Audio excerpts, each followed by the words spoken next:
Hi everybody, we have some tips for younger home buyers, especially the younger generation that might think they're not able to buy a home. What's going on in the market? Do you have anything to add to that, Dom? Well, it's not only even younger buyers, it's any buyers nowadays. And typically we think of the younger buyer, but you could be a second or third time buyer and be afraid to make a move because you're looking at the affordability, the inflation, the interest rates, all these things that cause you to really hit pause. But what we want to touch on today is there is a solution to this problem. There's over 2,000 programs, and I know you probably don't know this, and most real estate agents don't know this either, but we're going to give you the combination to the vault today, okay?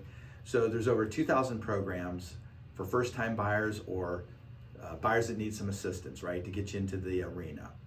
There's also 39% of the people that are second and third time buyers that get to also enjoy the benefits of these special programs. So I think the key I always say is that you as a potential buyer, I always say this time and time again, an informed decision maker is a happy decision. Right, and why that is because you want to work with a professional that's dialed in. So why don't you unlock the combination and tell them where they can find this? So it's real convenient. You can go online. It is downpaymentresource.com. Wow. So that has over, who knows, 2,000 plus programs.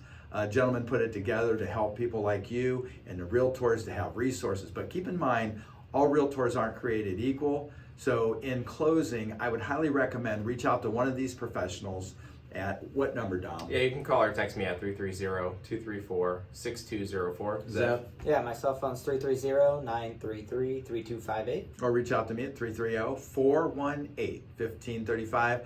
And to reassure you that you wouldn't be making a mistake working with our team, go to dominicfonte.com. Read some of those reviews so you truly know what you'll experience working with us.